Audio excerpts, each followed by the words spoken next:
बिस्मिल्लाहिर्रहमानिर्रहीम, अस्सलाम वालेकुम and very good morning public में आपको खुश आमदीद कहूँगी। मैं हूँ अरमला हसन, साथ साथ आपको जुम्मा मुबारक भी कहेंगे। उम्मीद करते हैं आप बिल्कुल ठीक ठाक होंगे, आपकी सुबह अच्छी हुई होगी और इस उम्मीद के साथ कि आपका दिन आज बेहतरीन गुजरे। और हम आगे बढ़ते हैं और आपको पहले बता देते हैं कि कल रावलपिंडी स्टेडियम में जी आपको पता है पाकिस्तान वर्सेस श्रीलंका मैच था। ट्राई नेशन सीरीज जारी है जिसमें पाकिस्तान को महज 6 रन से श्रीलंका के हाथों शिकस्त होगी। मैच अच्छा था, ऐसा नहीं है कि मैच बुरा था। श्रीलंका ने जी 184 रन्स का जो मजबूत एक टारगेट दिया, मुकम्मल प्लानिंग के साथ खेला और अपनी फतह के साथ श्रीलंका ने जी फाइनल में जगह बना ली है। जिम्बाब्वे इवेंट से बाहर हो गया है और हदफ के ताक़ुब में अगर पाकिस्तानी टीम की बात की जाए तो बैटिंग लाइन ने भरपूर कोशिश की जी। कैप्टन जो सलमान अली आगा है, उनकी 63 रन्स की एक शानदार इनिंग्स थी जिसने जीत दिलाई, टीम को करीब तक पहुंचाया, दिलाई नहीं इनफैक्ट करीब पहुंचाया, लेकिन फतह हमें उस तरह से नहीं मिली। उस्मान खान, मोहम्मद नवाज़, इन्होंने बहुत अहम इनिंग्स खेली। ताहम श्रीलंकन बॉलर्स ने जो प्रेशर क्रिएट किया, वो बेहतरीन लाइन और लेंथ के साथ जो उन्होंने बॉलिंग कराई, उससे पाकिस्तानी बैटर्स को थोड़ा टफ टाइम मिला। मैच का फैसला आखिरी ओवर तक पहुंचा मगर मुकर्रर 20 ओवर्स में 178 रन बना सका पाकिस्तान और 6 रन से श्रीलंका जो है वो जीत गया और फाइनल में पहुंच गया। अब हफ्ते के रोज़ जो हमारा मैच है फाइनल में पाकिस्तान वर्सेस श्रीलंका होगा। सैयद मोहम्मद अवैस हमारे साथ मौजूद है। अस्सलाम वालेकुम Awais, thank you very much, good morning, I hope you are doing well. हम कल जीतते जीतते हार गए, क्या हुआ? देखें, जिम्बाब्वे वाले बेचारे कहीं ना कहीं शायद नाराज भी होंगे। अगर हम कप्तान की बात करें तो आपको पता है वैसे उनका ताल्लुक सियालकोट से है, तो मैं सिर्फ बैक एंड पे देख रहा था जो जुगते मार रहे होंगे इस वक्त पाकिस्तानी टीम को, क्योंकि हमेशा उनकी ख्वाहिश तो थी कि पाकिस्तानी टीम परफॉर्म करे, अपना आउट क्लास करे श्रीलंका को, लेकिन श्रीलंका को दात आपको देनी पड़ेगी। चाहे इस मैच की बात करें चाहे पिछले मैच की बात करें, श्रीलंका एक बड़ी डिफरेंट टीम आपको नजर आई। जिस तरीके की श्रीलंका ने परफॉर्मेंस दिखाई है, आप पिछले मैच में देखें तो चमीरा की बात करें तो जो आउटस्टैंडिंग स्पेल था जिम्बाब्वे के खिलाफ, उन्होंने बिल्कुल उनको सेटल नहीं होने दिया।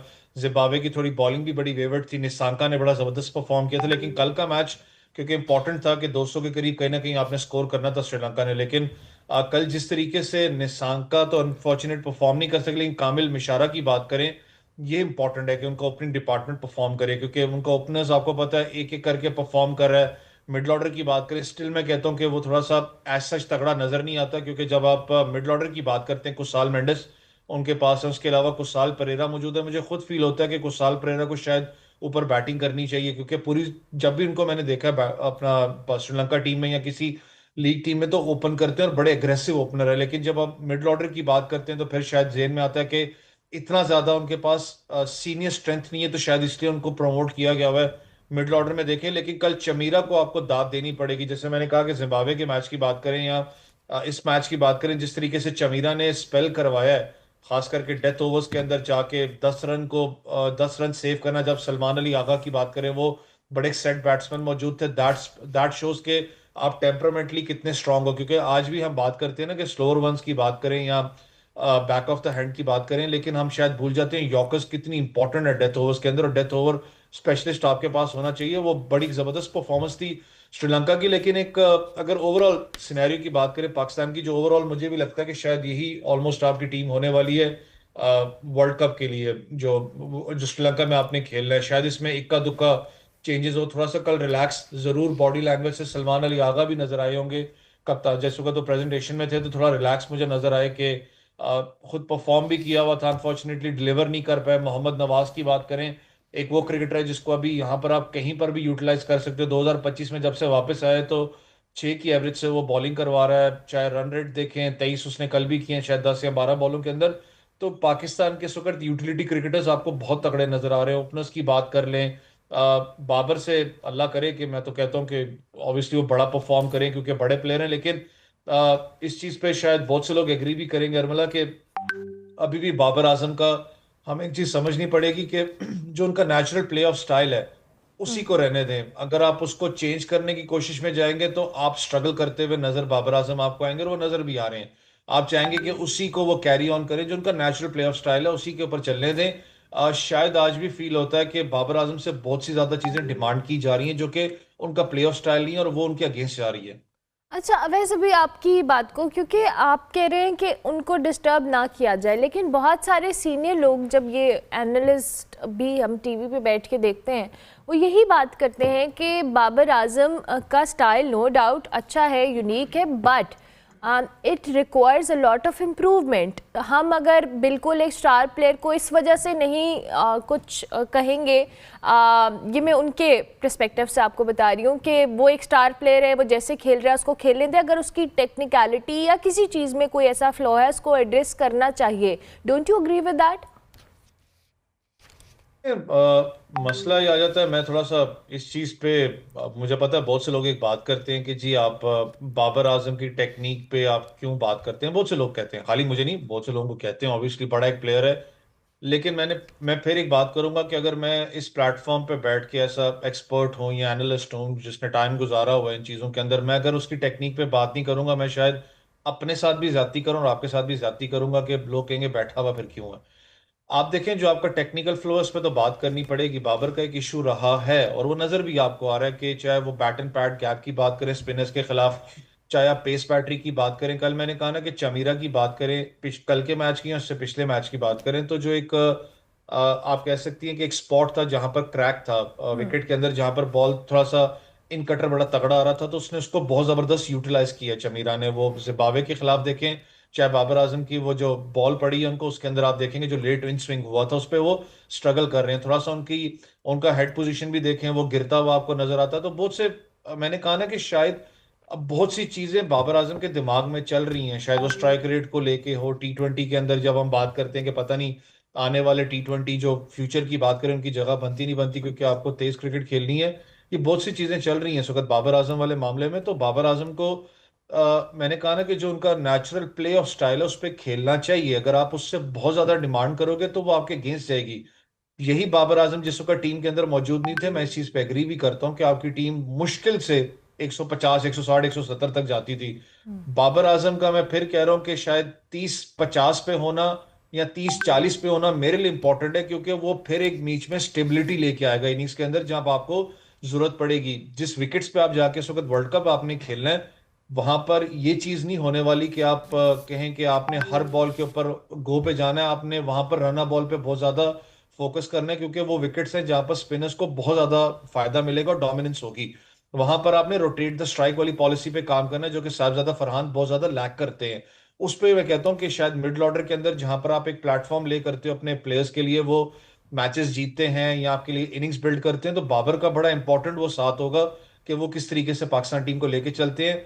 सिर्फ शायद मैं कहता हूँ कि साइकोलॉजिस्ट की बात करें या खुद एक बात करें, जब आप मैच से पहले खुद भी रात आप बैठे होते हैं, आप खुद भी अपने आप को देख रहे होते हैं, बहुत सी बातें आपके दिमाग में चल रही होती हैं जो कि शायद आप किसी के सामने जाहिर नहीं करते, आप खुद अपने आप से बात कर रहे होते हो। तो इम्पोर्टेंट है, जितना बड़ा वो प्लेयर है, जितना उसने पाकिस्तान को सर्व कर चुका हुआ है, पूरी दुनिया में नाम बनाया हुआ है, डेफिनेटली वो प्रेशर भी नाम का होता है और वो परफॉर्मेंस भी डिमांड करता है। लेकिन आई होप इंशाल्लाह कि वो अच्छा परफॉर्म करने लग पड़े। इंशाल्लाह इंशाल्लाह, we hope for the best ही। अच्छा, अवैस, अब हमारा फाइनल श्रीलंका से ही है। अभी आपने खुद भी कहा कि श्रीलंका वेल प्रिपेयर्ड स्ट्रैटेजी के साथ आया था और इसे पता था टफ टाइम दिया। पाकिस्तानी बैटिंग लाइनअप ने भी अच्छा खेला, लेकिन वही बात है कि फ़ाइनल में ज़ाहिर है वो मज़ीद हमारी चीज़ों पे वर्क करेंगे। हमें किन चीज़ों को एड्रेस करना है जो आपने फील किया कि कल के मैच में लैक कर रही थी? देखें, मैंने कहा ना कि ओपोनेंट श्रीलंका की बात करें, हमेशा हम एक बात करते हैं कि वो हैं एशिया के साइलेंट टाइगर्स हैं, परफॉर्म करते हैं। चाहे बड़े टूर्नामेंट्स में देख लें, वर्ल्ड कप तो ऑलमोस्ट वो खेलता ही खेलता है। श्रीलंका का सेमीफाइनल कर लो या तगड़ी साइड है फाइनल तक भी पहुंचती है। लेकिन शायद उनका जो कॉम्बिनेशन है वो नहीं काम कर पा रहा, उनका कोई एक मसला बना हुआ है। कल के मैच में आप देखें तो एक अच्छी बात थी कि उनके बॉलर्स और बैट्समैन ने कल परफॉर्म किया है। लेट जरूर आए लेकिन पर बड़े जबरदस्त टाइम पे वापस आए हैं, तो आसान पाकिस्तान के लिए होने वाला नहीं है। मोर ओवर पाकिस्तान यही स्क्वाड के साथ ट्रैवल करेगा फाइनल के लिए। हाँ, सिर्फ एक चीज ध्यान में होगी कि अपडेट क्या है शाहीन शाह अफरीदी के ऊपर, क्योंकि आपके स्पेयर फास्ट बॉलर हैं, T20 के कप्तान भी हैं, लीडिंग फास्ट बॉलर हैं, क्या वो खेलेंगे या नहीं खेलेंगे। लेकिन जो मुझे समझ में अभी तक आई है कि शाहीन को ऑब्वियसली आप सेफ भी कर रहे हो T20 वर्ल्ड कप तक, क्योंकि इंजरी फास्ट बॉलर जो उनसे उसको कैरी करना आसान नहीं होता। फिर सबसे बड़ी चीज ये है कि 10-15 दिन के बाद जो बिग बैश लीग है, one of the biggest leagues दुनिया की है, वहां पर बाबर ने भी खेलने जाना है, शाहीन ने भी खेलने जाना है। ये बड़ा इंपॉर्टेंट होगा कि जो पाकिस्तान क्रिकेट बोर्ड के जो वक्त जो मेडिकल पैनल है वो उसकी टीम के कंसल्टेंट्स के साथ किस तरीके से लाइजॉन करते हैं, कि उसका जो वर्कलोड मैनेज है वो बड़ा इंपॉर्टेंट होगा कि वो आप कैसे कैरी करते हैं, क्योंकि आगे वर्ल्ड कप भी उसने खेलना है।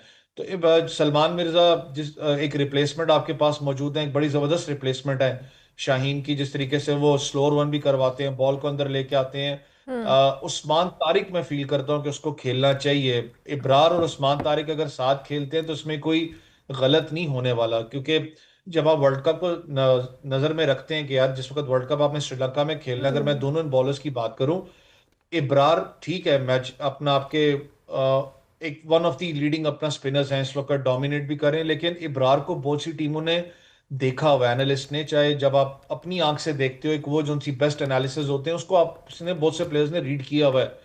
जब आप बात करते हैं उस्मान की, उस्मान एक ऐसा प्लेयर है जिसको अभी तक दुनिया क्रिकेट की बात करूं, लीग क्रिकेट में तो जाता रहा है, वो थोड़े उसने पैचेस में खेला हुआ है, लेकिन ज्यादा उसको रीड नहीं किया हुआ। एनालिसिस तो होते हैं, सारी चीजें हैं जो आप करते हो ना, एनालिस्ट बैठ के बाहर करता है, लेकिन मैंने कहा ना कि उसमें और जो आंख का एनालिसिस होता है उसमें बहुत फर्क होता है, जो प्लेयर उसको खेला हो तो वहां पर वो तंग कर सकता है। जैसे इंडिया की टीम की बात करेंगे, वो बड़ा ट्रम्प कार्ड जो सा प्ले कर सकता है इंडिया के खिलाफ खेलने में। तो ये चीजें बहुत सी हैं जहां पर पाकिस्तान को अभी भी काम करने की जरूरत है। बैकअप प्लेयर्स की बात करें, आपके पास पाकिस्तान शाहीन से बड़े अच्छे लड़के आए थे, लेकिन मैंने कहा ना कि जब तक एक स्क्वाड आपका फाइनल नहीं होता, देखने वाली बात है कि पाकिस्तान क्या जाएगा। लेकिन फाइनल्स के लिए ऐसा पाकिस्तानी तो ऑब्वियसली दिल करता है कि पाकिस्तान जीते, लेकिन जिस तरीके से श्रीलंका ने कम बैक किया है, श्रीलंका आसान हदफ नहीं होने वाला, वो बड़ा एक तगड़ा हरीफ होगा आपके लिए। बिल्कुल ठीक है, thank you very much Awais, बहुत शुक्रिया। सैयद मोहम्मद अवैस हमारे साथ मौजूद थे। उनके मुताबिक ये ट्राई नेशन सीरीज़ में जिम्बाब्वे तो चूंकि बाहर हो गया है, लेकिन Sri Lanka is not going to be a easy opponent. इस हवाले से बात कर रहे थे। ब्रेक लेंगे, ब्रेक के बाद वापस आएंगे।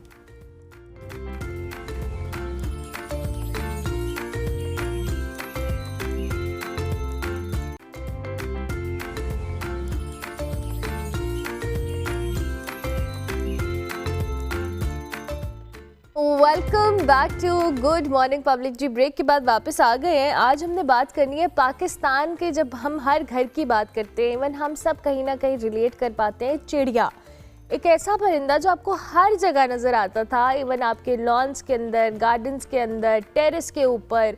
मतलब ये वो एक चीज़ है जिसको हम सब रिलेट कर पाते हैं, लेकिन आज हमारे घरों के अंदर से, हमारे माहौल के अंदर से ये चीज़ ख़त्म होती जा रही है। इसकी क्या वजह है जी? एक बहुत बड़ा माहौलियाती अलमिया आप इसके पीछे समझें, क्योंकि हम रियलाइज़ नहीं करते कि हमारे इर्द गिर्द बहुत सारी ऐसी छोटी छोटी चीज़ें हैं, ऐसे जानदार हैं जो बिल्कुल ख़त्म होते जा रहे हैं। और इस हवाले से आज हमने बात करनी है कि ये जो परिंदा है, ये समहाउ जो कुदरत का होने का एक एहसास भी हमें देता रहा है बहुत टाइम। जो हवा के मयार के हवाले से बात की जाए, आलूदगी के हवाले से बात की जाए, कीमियाई असरात की बात की जाए, और इलाके की सेहत पर बहुत सारे छोटे छोटे मगर अहम सिग्नल्स देती थी। आज ये कुदरती अलार्म सिस्टम जो है तकरीबन ख़त्म हो चुका है। केमिकल स्प्रेस जैसे मैंने जिक्र किया, माहौलियाती आलूदगी है, दरख्तों का ख़ात्मा है, घरों की जो खुली जगह है उसका कम होना है, ये वो अवामिल हैं जो चिड़िया को हमारे माहौल से बेदखल इन्होंने कर दिया। इसी हवाले से हम जानने की कोशिश करेंगे कि इतनी बड़ी तादाद में मौजूद ये नस्ल अब ये ख़त्म होने है या कम हो रही है, तो इंसान के लिए इसकी ज़िंदगी में उन क्या असरात हो सकते हैं, इस पर हमने बात करनी है। हमारे साथ आयज़ा हैदर साहिबा मौजूद हैं, chairperson Pakistan animal rights advocacy group. बहुत शुक्रिया आयज़ा साहिबा, बहुत कि आप तशरीफ़ लाई। ये जो हम चिड़िया का आइडिया भी, हमने कुछ दिन पहले सोशल मीडिया पर भी बड़ी बात सुनी कि जी ये चिड़िया ख़त्म हो रही हैं, कम हो रही हैं। हम रियलाइज़ भी नहीं करते कि ये छोटी छोटी चीज़ें या जानदार हमारे इर्द गिर्द से ख़त्म हो रहे हैं, लेकिन इसका हमारे इकोसिस्टम पे तो आई बिलीव बहुत मेजर इम्पैक्ट होगा। जी बिल्कुल, और मुझे बड़ी खुशी है कि आपने बड़ा अच्छा इंट्रोडक्शन करवाया है, क्योंकि रीज़न्स यही हैं जो अभी आपने मेंशन किए हैं। एक क्लाइमेट चेंज भी हो रहा है, हमारी आलूदगी भी बढ़ती जा रही है, जिसकी वजह से ये जो नाजुक से परिंदे हैं इनको सर्वाइव करना मुश्किल हो रहा है। लेकिन सबसे बड़ा जो मसला है वो इंसानी रवैयों का है। कुछ दिन पहले भी एक सेमिनार था, उसमें मैंने यही बात कही थी, बड़े लोगों ने रिपीट किया वर्ड कि जी हम अशरफुल मखलूक़ात हैं, तो बेसिकली मैं एक स्टूडेंट ऑफ कुरान हूँ, मैंने उनको यही समझाया कि ये वर्ड कुरान में नहीं है। मतलब आपको अल्लाह ने कहा कि बहुत अच्छी मैंने आपकी तख्लीक की है, लेकिन अशरफ मीन्स बेटर देन। तो we are not better than many living creatures जो इस वक्त दुनिया में हैं। तो इंसान ने अपना एक एटीट्यूड ये बना लिया है कि मैं किसी भी तरह इन्वायरमेंट को ट्रीट करूं, जानवरों को ट्रीट करूं, मेरा हक है, I am better than everything. तो ये जो एरोगेंस है ना, इस एरोगेंस की वजह से बहुत सारी कॉम्प्लिकेशंस हो रही हैं। अब पहले ज़माने में स्पेशली टर्की में आप समझें कि इन छतों के ऊपर ऐसे ब्लॉक्स बनाए जाते थे कि परिंदे आके नस्ल करें, और उनकी एक जगह होती थी जहाँ उन्होंने अंडे देने हैं, और वो एक समझे सा टाइल्स लगी होती हैं ना, उनमें स्पेशल टाइल्स होती थी कि परिंदे उनके अंदर बैठ के मौसमों से प्रोटेक्टेड रहते थे और बच्चे देते थे। अब हमने अपनी बिल्डिंग्स भी इस किस्म की बना ली हैं, शीशे और वो सारी चीज़ें, कि कोई ऐसी जगह भी नहीं है जहाँ वो आपने हैबिटेट पे भी इंक्रोच कर लिया, आपने बागात भी ख़त्म कर दिए, जंगल भी ख़त्म कर दिए, आप उनकी हैबिटेट के अंदर जाते जा रहे हैं क्लियर कर करके जगह, और आप तो उसमें आप अपनी बिल्डिंग्स में भी ऐसी जगह नहीं बनाते कि चलें कोई और मखलूक भी उससे कोई फ़ायदा उठा ले। ऐसा ही है। तो Turkey is a very good example कि उन्होंने अभी भी अपनी टाइल्स के अंदर छतों पे ऐसी जगह रखी होती हैं जहाँ पे ये छोटे परिंदे कम से कम नस्ल कर सकें।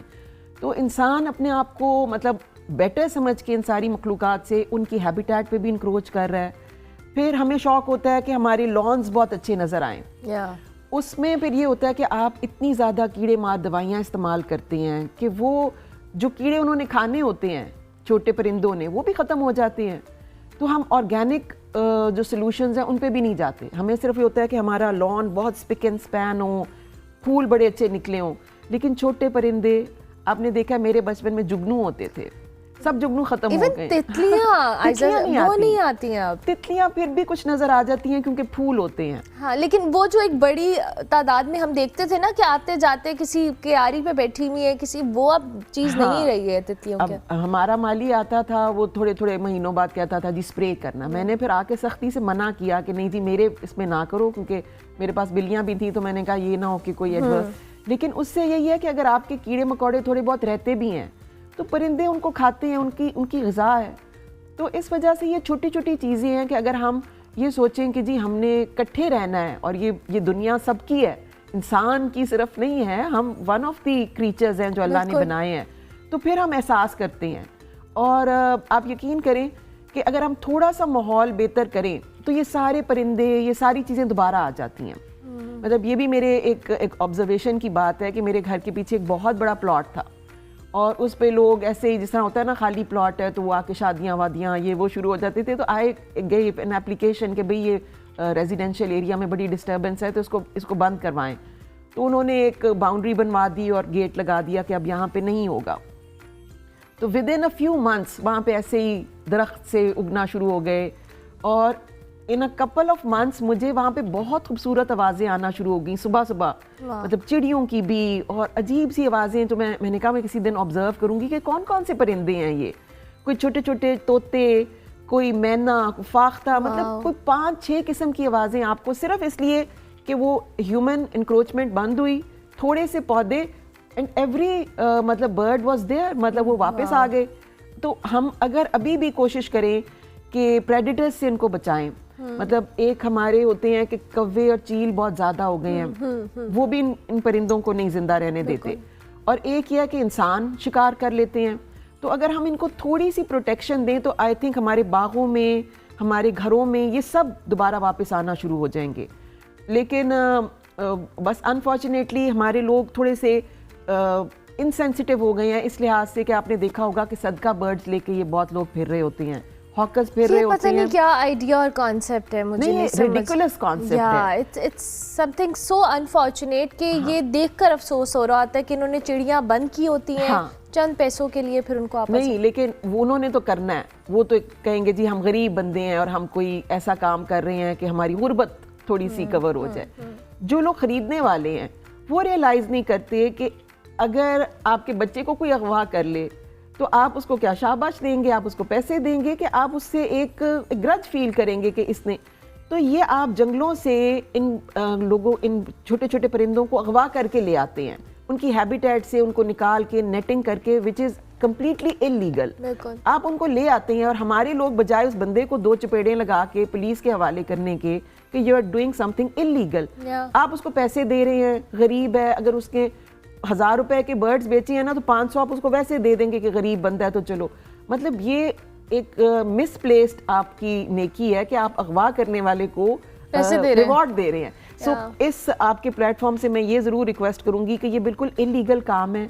वाइल्ड लाइफ वाले जहां इनको देखते हैं, इनको पकड़ते हैं और इनको जुर्माने करते हैं, तो हमें भी इनको सपोर्ट नहीं करना चाहिए। इसी तरह हम छोटे छोटे स्टेप्स लेके शायद अपनी ये जो वाइल्ड लाइफ है इसको थोड़ा सा प्रिजर्व कर सकें। अच्छा आयशा साहब भाई, आपने बड़ी ज़बरदस्त बात की कि हम बहुत सारी ऐसी चीज़ें हैं जो कि अपनी आंखों के सामने होता हुआ देख रहे होते हैं, बट अनफॉर्चुनेटली हमें पता नहीं है कि इलीगल भी हैं ये। जिससे आपने चिड़िया की बात की है, मैं चाहूँगी थोड़ी सी आप एड्रेस करें हमारे लोगों के लिए भी। ये जो आपने बेसिक चीज़ें बताई हैं, हम शहरों को एक्सपैंड कर रहे हैं, मैंने बहुत सारे गाँव में आइडियाज़ या इस तरह के दूर दराज इलाकों में ये देखा है, इवन सोशल मीडिया के प्लेटफॉर्म्स के थ्रू ही, कि लोगों ने वहाँ पे नेस्टिंग हैबिटेट्स अभी भी परिंदों के लिए बनाए हुए हैं।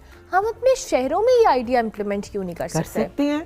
मतलब rooftop gardens are a thing, मतलब एक ये नया आइडिया है, बट अगर आप थोड़े से कोई पौधे या आप बहुत चीज़ें हो सकती हैं। इवन छतों के ऊपर आप सीमेंटेड वो ब्लॉक्स बना के उनमें अगर मिट्टी भर के वहाँ पे कोई प्लांटेशन करते हैं तो बीज भी आएंगी, बटरफ्लाइज भी आ सकती हैं और आप अपने रूफटॉप गार्डनिंग कर सकते हैं। वो ये नहीं कि बहुत कोई आपने मतलब कोई बहुत ही इस किस्म का एक्सपेंसिव चीज़ बनानी है, मतलब सिर्फ सोच की बात है कि अगर आप समझें कि भाई कोई परिंदों के बैठने का इंतज़ाम हो, उनकी फीड का इंतज़ाम हो।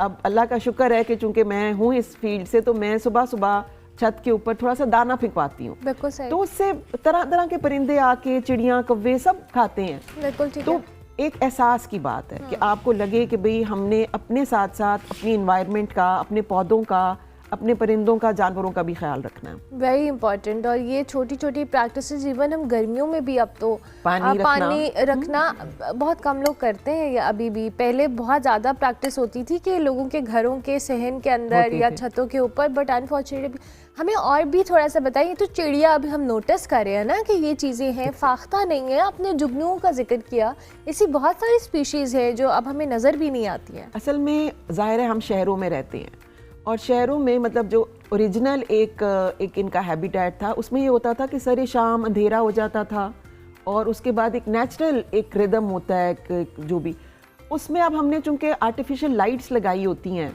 तो बहुत सारी लाइफ जो ये वाइल्ड लाइफ है ये डिस्टर्ब होती है उस चीज़ से, और उनकी ग्रोथ में और उनके सारे जो उनका नेचुरल पैटर्न है उसमें डिस्टर्बेंस होती है। बिकॉज रात को जो प्रॉपर नींद सी होती है उसकी बजाय आपने मसनूई लाइटें लगा के और उन चीज़ों को मतलब कर दिया। फिर इलेक्ट्रोमैग्नेटिक इतनी हमारी यहाँ पे वेव्स हैं, टावर्स हैं बिजली के, और हमारे ये फ़ोन के टावर्स वगैरह हैं, ये सारे उनके नेचुरल पैटर्न्स के अंदर डिस्टर्बेंस क्रिएट करते हैं। तो शहरों में ठीक है मे बी वो अडेप्ट कर जाएं आहिस्ता आहिस्ता, लेकिन अभी इन चीज़ों की वजह से लाइफ जो ये है ख़ास तौर पे वाइल्ड लाइफ वो एट रिस्क है। बट हम अपने जंगलों को तो प्रिजर्व कर सकते हैं, उनमें हम कोशिश कर सकते हैं कि हंटिंग ना हो, उनमें जितने कोई प्रेडेटर्स हैं उनका हम देख सकते हैं कि एक नेचुरल बैलेंस रहे। ये नहीं कि चीलें इतनी ज़्यादा हो जाएं कि वो छोटे परिंदों को जिंदा ही ना रहने दें। तो बैलेंस इज़ वेरी ज़रूरी, मतलब इम्पॉर्टेंट, और उसके लिए डिपार्टमेंट्स भी काम कर रहे हैं। लेकिन आपके वाली बात कि अगर सारे लोग थोड़ा सा इंटरेस्ट लें तो आई थिंक कि हमारे बागों की भी शक्ल कुछ और होगी। हम ये नहीं कहेंगे कि बस हमारा लॉन बहुत अच्छा हो, चाहे उसके अंदर कोई कीड़ा सर्वाइव ना कर सके। तो वो सारी चीज़ें नेचर से हमें दूर लेके जाती हैं। तो जितना हम नेचर के करीब होंगे आई थिंक ये सारी हैबिटेट इम्प्रूव होगी, और जो एक हेल्थ मार्क होता है कि एक इंसानों और एनवायरनमेंट में क्या बैलेंस है वो हमारा बेहतर हो जाएगा, जो अभी बहुत ज़्यादा डिस्टर्ब हो रहा है। हाँ, बिल्कुल। Thank you very much Ayesha साहिबा, बहुत शुक्रिया। आयशा हमारे साथ मौजूद थी जी, और इनके मुताबिक ये ऐसी कोई चीज़ नहीं है जो खुदा न खास्ता हमारे अभी कंट्रोल में नहीं है। अगर अभी भी हम थोड़ी बहुत एफर्ट पुट करें इंडिविजुअल भी, सोसाइटी की सतह के ऊपर भी, तो ये जो परिंदे हमें अब ख़त्म होते या कम होते नज़र आ रहे हैं दोबारा से वापस आ सकते हैं। और ह्यूमन इंटरफेरेंस अगर हम मिनिमाइज़ कर दें तो शायद चीज़ें बेहतर हो जाए। ब्रेक लेते हैं, ब्रेक के बाद वापस आते हैं।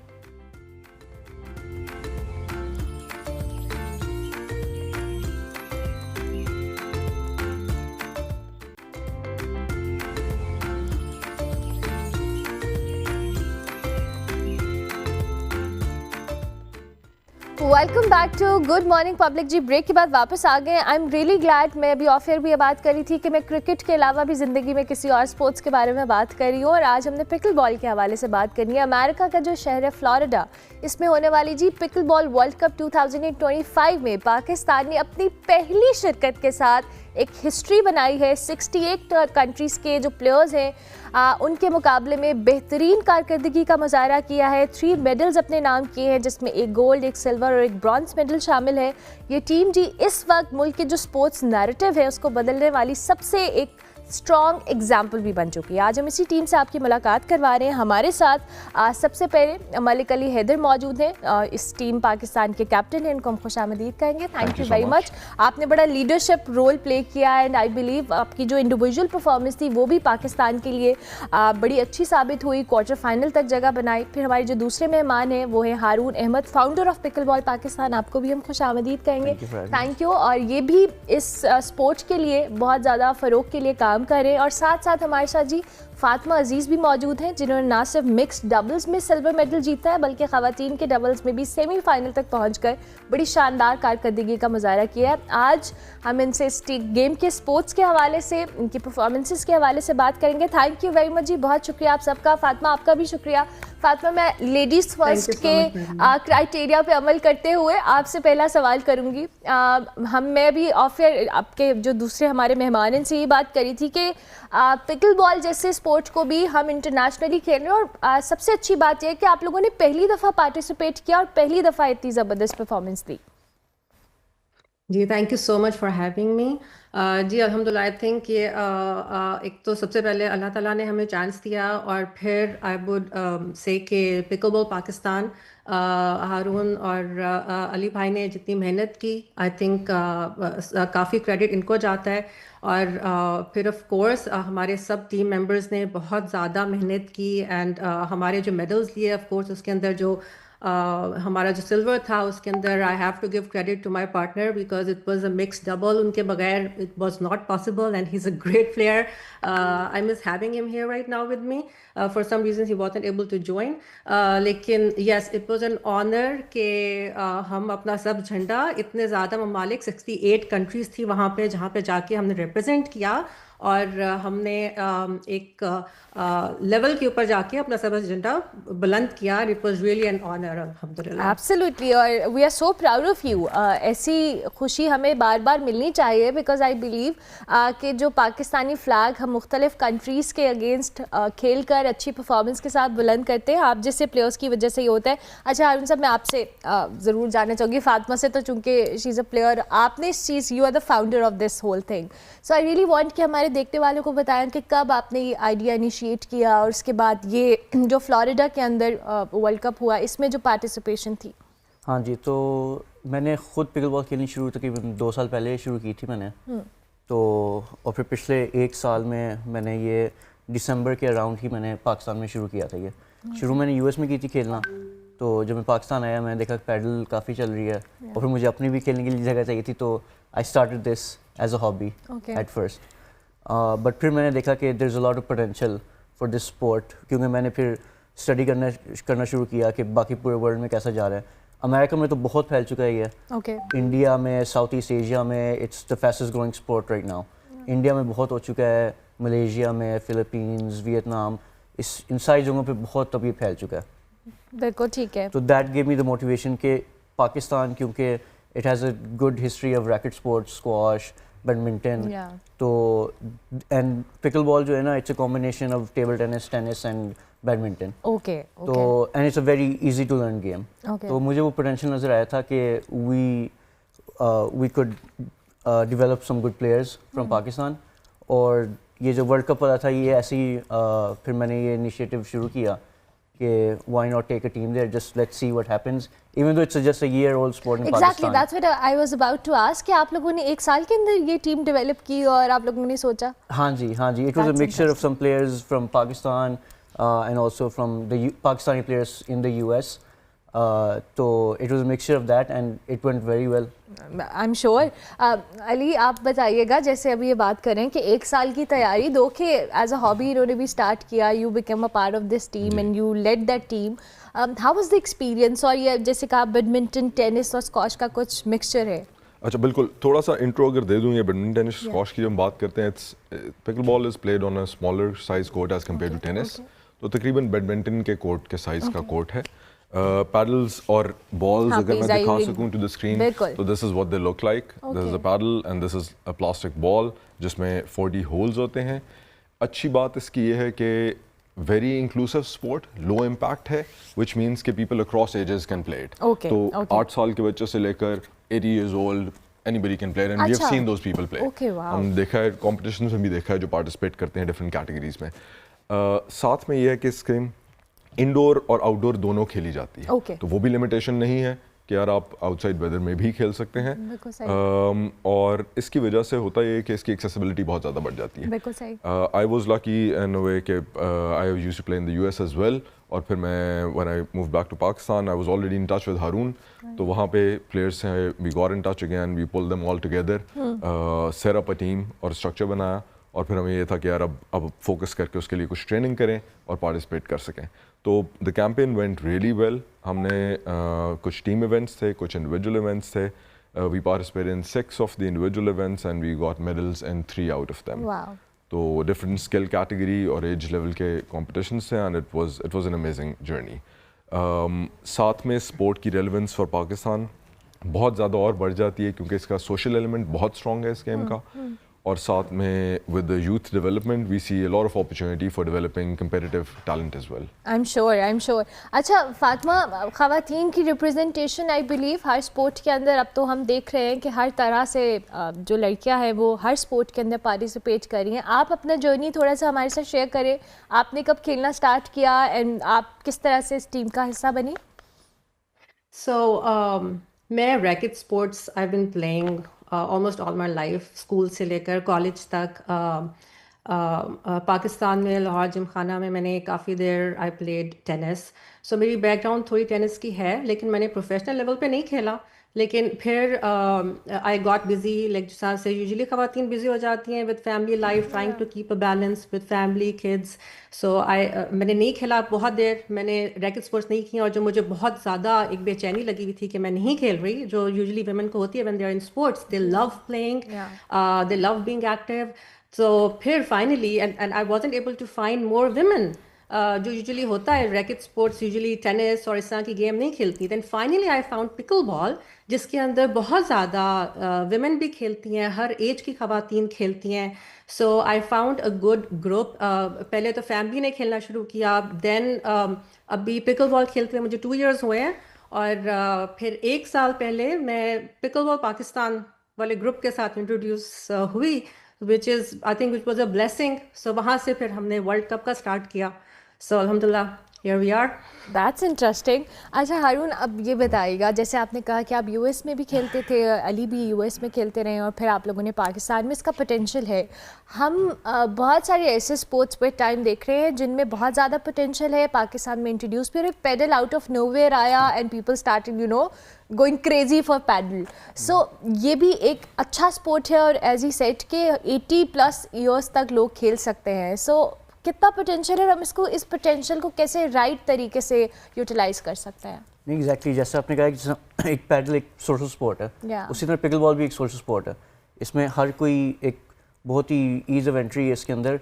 कोई बच्चा खेलना चाहता है, कोई ओल्डर एज का बंदा खेलना चाहता है, वो खेल सकते हैं। फीमेल्स खेलना चाहती हैं, females can play very well and compete at almost at the same level as man, at least at the intermediate level.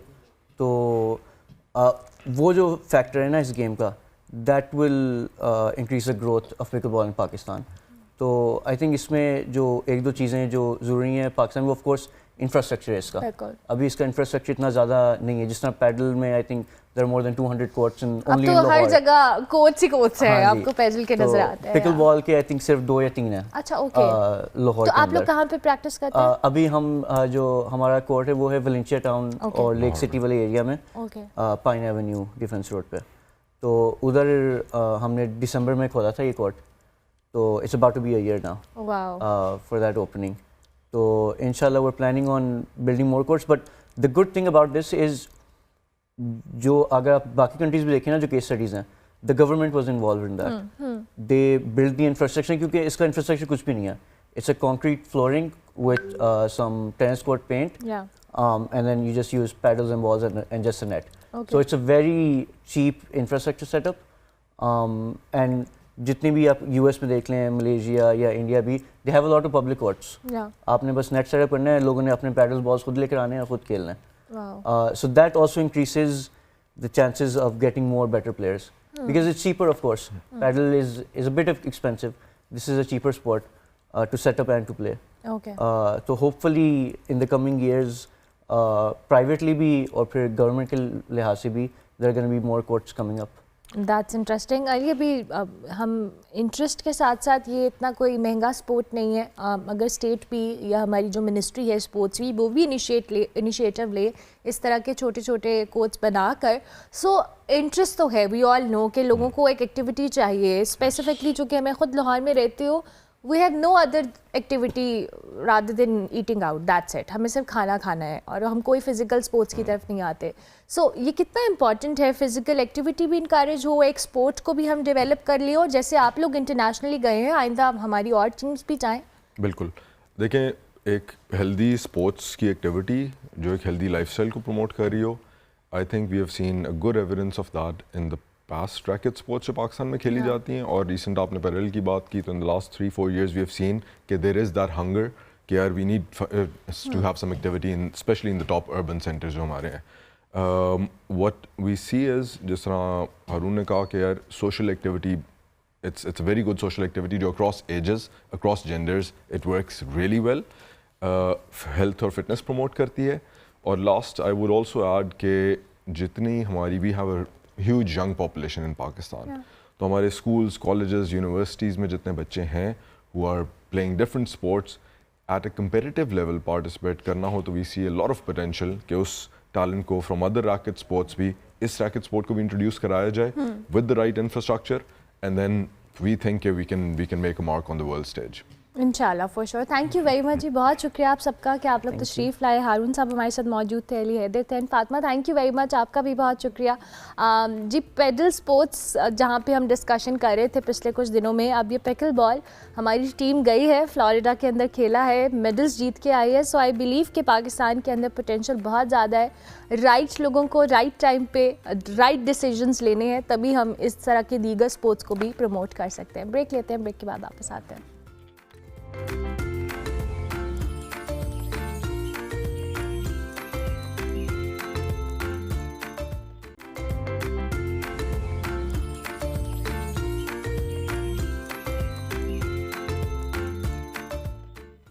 Welcome back to good morning public. जी ब्रेक के बाद वापस आ गए. आज इंटरेस्टिंग बात यह है कि हमारी दो हम नाम गेस्ट हैं. अब मैं एक को इंट्रोडक्शन पहले करा देती हूँ. जनाब, आज हमने थोड़ी सी इस टॉपिक के ऊपर बात करनी है. समटाइम्स जो फेलियर होता है वो आपके अंदर मुख्तलिफ जो गैर यकीनी की कैफियत होती है या बहुत सारी ऐसी इमोशंस को ट्रिगर कर देता है जो समहाउ लॉन्गर रन आपकी पर्सनालिटी का हिस्सा बन जाती हैं. बाज़ अफराद खौफ पे काबू पा लेते हैं और कुछ को इस हवाले से बहुत ज़्यादा स्ट्रगल भी करनी पड़ती है.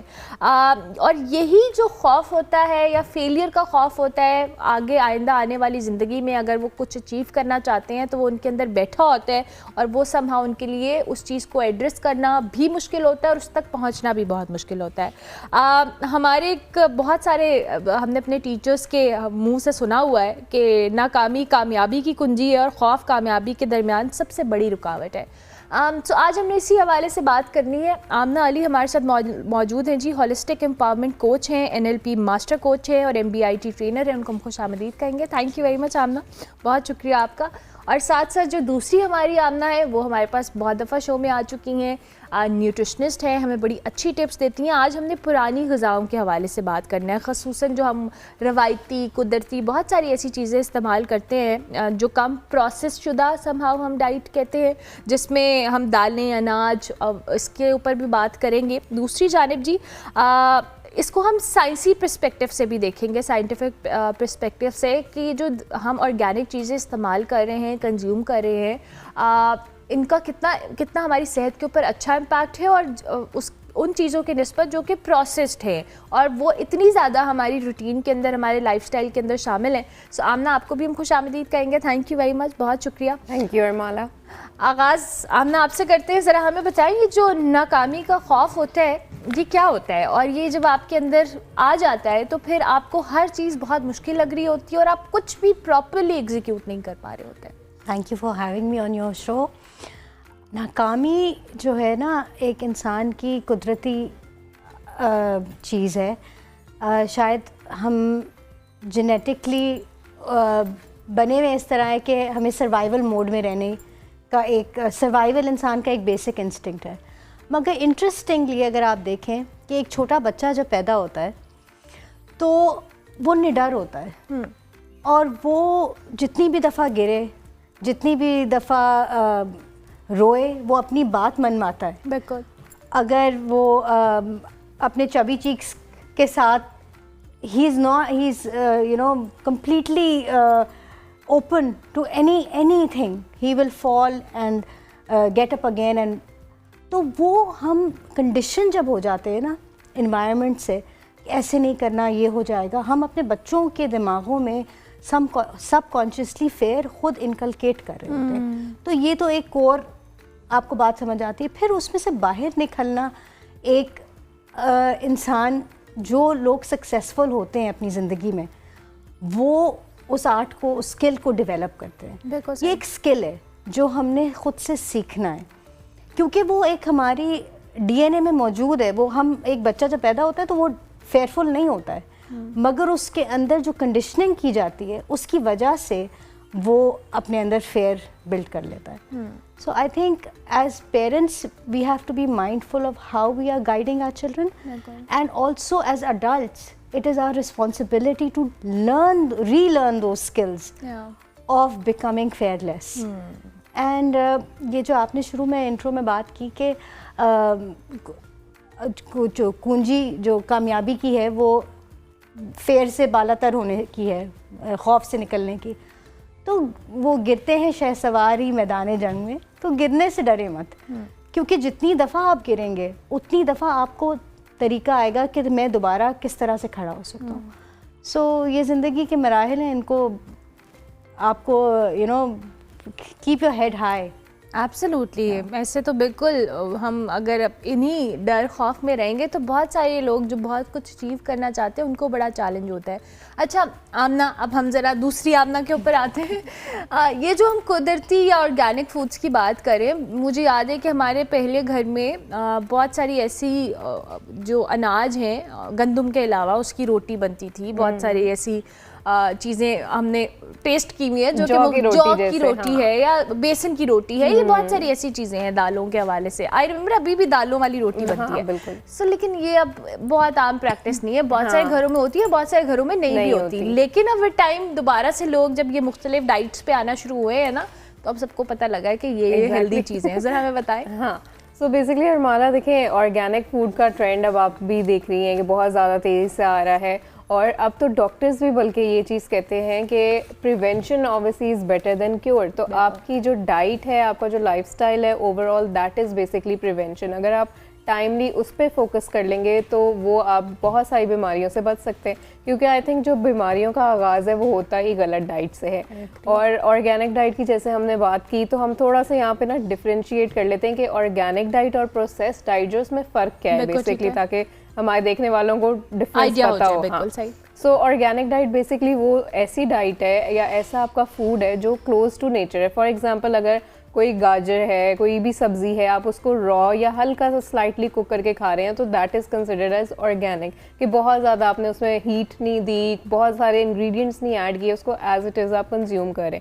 और इसमें आपको मैक्सिमम उसके न्यूट्रिएंट्स मिलते हैं, क्योंकि वो न्यूट्रिएंट्स जो हैं वो स्टेबल रहते हैं। लेकिन इन्हीं फूड्स की जब हम प्रोसेसिंग करते हैं, हम डिफरेंट हीट ट्रीटमेंट सप्लाई करते हैं, या फिर शुगर, सॉल्ट और ट्रांस फैट जैसे एक बेसिकली एक टर्म होती है, घी, ये सारी चीज़ें आप बहुत ज़्यादा, वही गाजर का जब आप हलवा बना देते हैं उसमें बहुत ज़्यादा शुगर डाल देते हैं, घी डाल देते हैं, तो वही जो है हमारे लिए वो डेंजरस साबित होता है। इसी तरह आपने साथ डिफरेंट आटों की बात की है, मकई की रोटी इस मौसम में के साथ क्या याद करा दिया उसमें भी ये देखें, आप वैसे मकई की रोटी जब बनाते हैं, खाते हैं without oil, without ghee, that is good, that is healthy. लेकिन उसको जब आप फुल तेल के अंदर फ्राई करेंगे, आप मक्खन डालते हैं, मक्खन भी डालते हैं साग के ऊपर, सो वहाँ पे डैमेज जो है वो थोड़ा वो शुरू होता है। तो उसको हम ऑब्वियसली कम कर सकते हैं, बस आप अपनी क्वांटिटी का ख्याल रखें, आप कितना ऑयल यूज़ कर हम रहे हैं। उसमें देसी घी भी तो यूज़ कर सकते हैं। एग्जैक्टली लेकिन वही बात है कि हर चीज़ की ज़्यादती जो है वो सही नहीं है। अब देसी घी का भी मैं हमेशा ही कहती हूँ 1 या 2 teaspoon in a day, that is allowed, not more than that. तो इस चीज़ का ख्याल रखना है कि बेशक लोग कहते हैं वेट लॉस के लिए सैलड्स बहुत अच्छी चीज़ है, लेकिन सैलड्स का भी ज़रूरत से ज़्यादा इस्तेमाल करेंगे तो वो वेट गेन ही करवाएगा। बिल्कुल बिल्कुल। अच्छा आमना, एक और बात भी तो है ना कि हम लोगों ने हर चीज़ को अब ऑर्गेनिक चीज़ों की तरफ आना तो शुरू कर दिया है, लेकिन हम उसमें एतदाल वाला जो अभी आप टर्म यूज़ करी वो नहीं रख रहे। अब हमने हर चीज़ एक्सट्रीम पे करना शुरू कर दिया। अब हमारी डाइट्स भी बहुत, प्रोटीन डाइट अलग चल रही है, कोई और डाइट अलग चल रही है, सो ये भी तो फैक्टर है। ये बहुत ज़रूरी चीज़ है। इससे मैंने वही अभी बात की, आपने देसी घी का जिक्र किया कि बड़ी हेल्दी चीज़ है। अब जो सुनने वाला होगा वो तो फ़ौरन से अपने खानों में भी देसी घी डालना शुरू कर देगा, और वो जो तरी ऊपर हमें चाहिए होती है उसके बगैर तो आपके खाने की प्रेजेंटेशन ही नहीं निकलती ना। तो ये ऑब्वियसली एतदाल और मॉडरेशन इज़ द की। वो अगर आप बैलेंस नहीं रखेंगे तो आप बेशक जितनी मर्जी हेल्दी डाइट कर ले, क्लीन ईटिंग कर ले, लेकिन पोर्शन कंट्रोल और वो सारी चीज़ें अगर आप बैलेंस डाइट नहीं ले रहे देन उसका नुकसान होगा। बिल्कुल, मॉडरेशन तो लाइफ में भी आना बड़ी ज़रूरी है। और फिर जब हमने इस फियर वाली जो एक चीज़ को हम डिस्कस करें, मैं ज़रूर चाहूँगी, हमने भी, आपने बच्चों का जिक्र किया, ज़ाहिर है एक आपके घरों के माहौल से, फिर स्कूल्स में ये सारी चीज़ें बच्चे हर प्रोसेस से गुजरते हैं, बट आई थिंक वही बात है कि हमने बच्चों के अंदर ही फेलियर का डर इतना ज़्यादा इनकलकेट कर दिया है कि जब भी वो कुछ करने लगता है हम कहते हैं नहीं तुम फेल हो जाओगे। अगर उसने अपना कोई ज़िंदगी में सोच ही लिया, इवन ये मैं छोटे बच्चों की नहीं, कॉलेज यूनिवर्सिटी के बच्चों की बात की, तुमने ये सब्जेक्ट ऑप्ट कर लिया तो तुम तो फेल हो जाओगे, तुम्हारा फ्यूचर क्या होगा, करियर क्या बनाओगे, ये चीज़ लॉन्ग टर्म लाइफ हमारे साथ चल रही है। देखिए, हर लफ्ज़ की एक एनर्जी है, एंड जो लफ्ज़ आप बात करते हैं ना वो फिर थॉट्स बनते हैं, और वो थॉट्स फिर आपके अंदर से बाहर जब निकलते हैं एक्शंस में। हमारा ब्रेन जो है, subconscious mind, it is not capable of understanding negative. जब हम बार बार तुम ये नहीं कर सकते, ये नहीं कर सकते जब बोलते, तो वो चीज़ आपके ब्रेन में इतनी ज़्यादा जब इनकलकेट हो जाती है तो it becomes paralysing for the system. So जो लफ्ज़ हैं, अगर आपने किसी चीज़ से मना भी करना है या आपने किसी, तो ऑप्शंस आपको देने पॉजिटिव लैंग्वेज में पड़ेंगे। ये जो नेगेटिविटी है ना हमारी ज़िंदगियों में, ये हमारी बहुत सारी चीज़ों के ऊपर दीमक लगा देती है। तो हम लफ्ज़ों का इस्तेमाल सही तरीके से करें, उनको रिफ्रेम करें, और कोई भी चीज़ सक्सेसफुल और अनसक्सेसफुल आपकी ज़िंदगी में हो सकती है, मगर it doesn't have to define you. आपका कोई चीज़, मैं आपको अपनी एक मिसाल एक छोटी सी देती हूँ। मैं अभी जापान गई हुई थी, and I wanted to deepen my knowledge of reiki, so I am the first Pakistani now to be Jikiden Reiki practitioner. बहुत मेरे लिए एक बाइसे फ़ख्र मकाम था कि मैं, इतने दुनिया के मुल्कों के लोग थे और मैंने अपनी पाकिस्तान का झंडा वहाँ उठाया और वो ट्रेनिंग की, और वहाँ पे बहुत सारे लोग आए हुए थे डिफरेंट बैकग्राउंड से, और जो सिंप्लिसिटी ऑफ जिकिडन रेकी थी, it's basically first used as a healing modality, right, physical healing modality. What is it, थोड़ा सा इसके बारे में बताएं। It is an energy healing, Japanese healing modality. और जब मैं वहाँ से वापस आई तो मेरे वहीं पे ही एक सीड डल गया कि मैं कोशिश करूँगी कि मैं जो यहाँ पे हॉस्पिटल्स हैं उनके साथ एक कोलैबोरेशन में काम करूँ, जिसमें एक complementary modality of healing introduce हो जाए, क्योंकि जो डॉक्टर्स ने कहा है जो मेडिकेशन है वो तो आपने लेनी है, वो आपने करनी है, मगर अगर कोई पेन या किसी की नींद या उसकी बॉडी की अपनी कैपेबिलिटी ऑफ हीलिंग इंक्रीज़ हो जाती है तो उससे एक बहुत बड़ा फ़ायदा है। अब मेरी एक ये बहुत बड़ी सी ड्रीम थी कि मैं वापस आऊँगी तो मैं ये इंट्रोड्यूस, मैंने बहुत सारे लोगों को अप्रोच किया, वो बात अभी नहीं बनी, दिल बड़ा दुखा भी थोड़ा सा कि ये क्या है, मगर मैंने फिर अपने आप से सवाल किया कि मेरी क्या कैपेसिटी है कि मैं खुद से क्या इनिशिएटिव ले सकती हूँ to do better and what I have planned. Sometimes plans don't go according to you.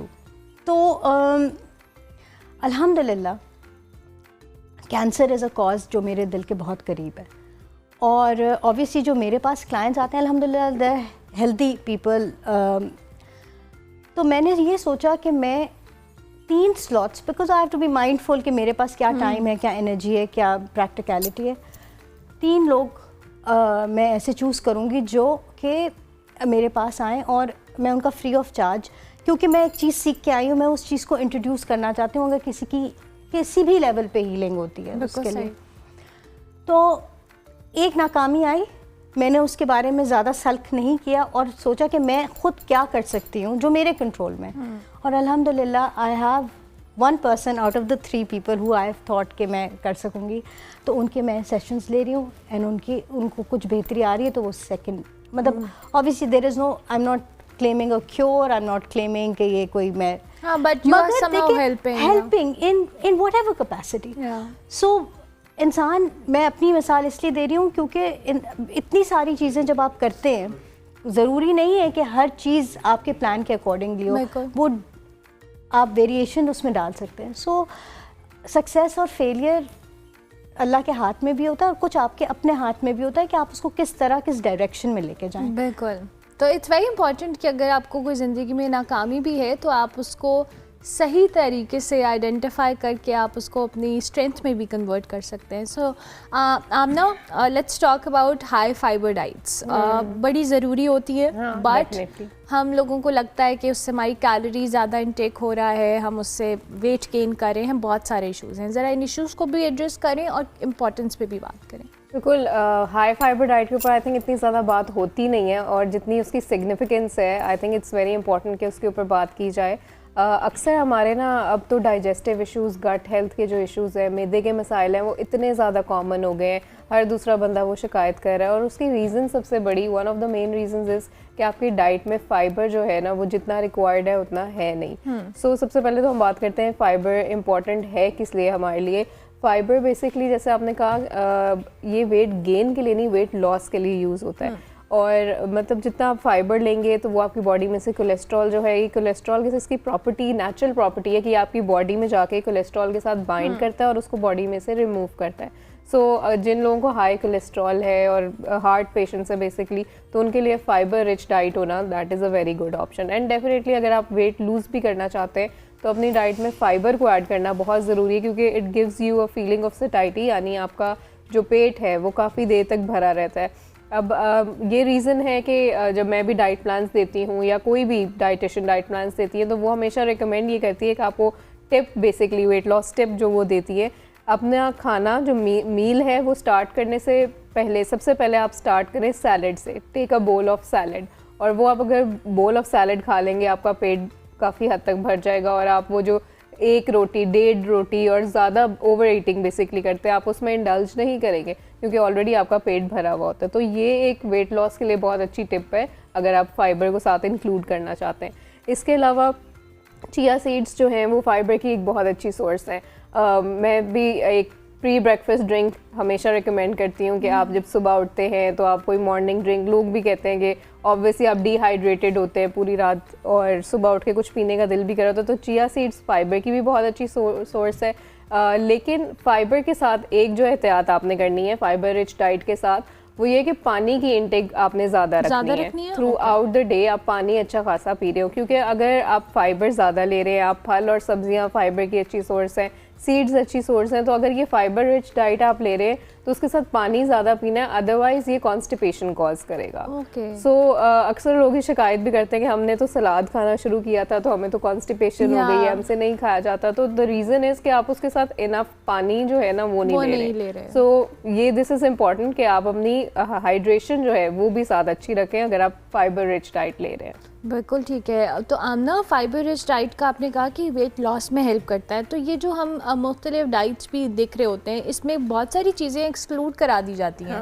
रोटी भी नहीं खानी, चावल भी नहीं खाने, मतलब ऐसी ग्रीन लीफी वेजिटेबल्स खा लें और ये कर लें। सो ये डाइट्स करते हुए भी तो one should consult a nutritionist as well. ये जो आप यूट्यूब पे देख के डाइट करें ना, बड़ा ख़तरनाक काम है। अच्छा अरमाला, ये तो एक बात है जो मैं हर शो में जाके और हर रोज़ कंसल्टेशन में भी करती हूँ कि हेल्दी वेट लॉस और अनहेल्दी वेट लॉस में डिफरेंस है। सिर्फ आपके माइंड पे ये नहीं सवार होना चाहिए कि आपने वेट लॉस करना है। लोग मुझे आगे कहते हैं मुझे महीने में 15 kg लूज़ करवा दें, जैसे मर्जी करवा दें। सो उसमें देखें, हेल्थ पे कॉम्प्रोमाइज़ जो है वो किसी भी सूरत नहीं होना चाहिए। आप वेट लॉस हेल्दी तरीके से भी कर सकते हैं, बैलेंस डाइट के साथ कर सकते हैं, सब कुछ आप खाएं, पोर्शन कंट्रोल करके खाएं। और कैलोरी डेफिसिट और portion control, I am sure अब तो आपको भी ये पता होगा। मुझे तो अब पता लग गया है, अब मुझे थोड़ा थोड़ा आइडिया हो गया। एग्जैक्टली। और social media, thanks to social media हम सबको इतनी अवेयरनेस आ गई है कि हेल्दी वेट लॉस और अनहेल्दी वेट लॉस क्या होता है। तो पोर्शन कंट्रोल का कॉन्सेप्ट आई थिंक सबको पता है कि अगर आपने रोटी भी खानी है, आप छोटी सी 6 इंचेस की सीडी साइज़ फुल्का जिसको हम कहते हैं थिन सी, वो एक टाइम पे ले सकते हैं। इवन चावल अगर आपने खाने हैं तो 8 to 10 टेबल स्पून आप एक टाइम पे ले सकते हैं।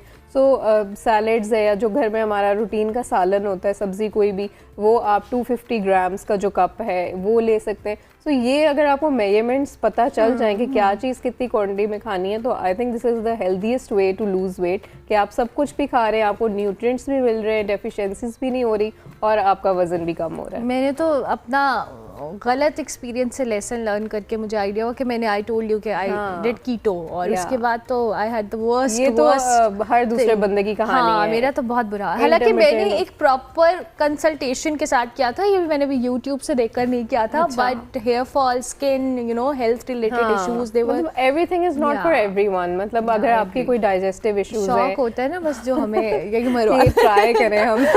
बात है। अच्छा आमना, अब थोड़ा सा हम बात करते हैं कि अब हमने अपने फेयर्स को ओवरकम, जैसे आपने कहा कि हमने अपनी स्ट्रेंथ में, बहुत सारे लोग का जो कोप अप मैकेनिज्म होता है ना वो इतना स्ट्रांग नहीं होता। हम बहुत सारे लोग, चूँकि बहुत सारे लोग एक्सपोजर रखते हैं, वो चीज़ों को पढ़ते हैं, रिसर्च करते हैं, वर्किंग करते हैं, बहुत सारे लोग अपने इश्यूज़ को आइडेंटिफाई ही नहीं कर पाते। ये भी एक बहुत इंपॉर्टेंट चीज़ है कि जब तक आप आइडेंटिफाई नहीं करेंगे आप एड्रेस कैसे करेंगे। बिल्कुल आपने ठीक बात की, और ये awareness is the key to any solution that you want. You have to be aware आपके क्या इश्यूज़ हैं। इंटरेस्टिंगली, जैसे अभी क्योंकि यहाँ पे बहुत ज़्यादा डाइट की बात हो रही है, I want to link fear with diet. बिल्कुल। एक तो सबसे पहले अगर हम लॉस का लफ्ज़ यूज़ करते हैं ना, हम ट्यून नहीं है, हमारी सबकॉन्शियस ट्यून नहीं है to loss is a bad thing, right? You don't want to lose anything. So struggle कहाँ आता है? जब आप लॉस आप इसी को ही अगर रिफ्रेम करें कि I want to get on to my ideal weight और अ हेल्दी वेट, आपकी जो वायरिंग है ना, न्यूरो नेटवर्किंग, वो शिफ्ट होना शुरू हो जाएगी। अच्छा, दूसरी बात ये कि कभी कभार कुछ लोग स्ट्रगल करते हैं वेट के साथ अगर, और वो चाहते हैं कि करें, मगर कभी कभार उनको भी नहीं पता कि सबकॉन्शियसली उन्होंने अपने लिए डिसाइड कर लिया है कि ये वेट गेन मेरी प्रोटेक्शन है। मैं आपको एक मिसाल इसकी ये इस तरह से देना चाहती हूँ कि हमारा जो गट है ना, this is our seat of protection, our seat of mobility and taking action और नॉट टेकिंग एक्शन। थोड़ी सी ज़रा परेशानी वाली बात मैं करने चाह रही हूँ कि अगर एक बच्चा या एक बच्ची मोलेस्ट हुई बचपन में किसी टाइम, और उसने वो मीनिंग अटैच कर लिया अपनी फिज़िकलिटी के साथ, और उसकी प्रोटेक्शन उसने सोचा, क्योंकि उसका जहन कच्चा था, उसको पता नहीं था कि ये मेरे मोटापे की वजह से, ये मेरी बॉडी की वजह से नहीं, ये अगले बंदे का मैल इंटेंशन, ये उसका प्रॉब्लम था, मेरा प्रॉब्लम नहीं था। तो जब protection becomes your weight.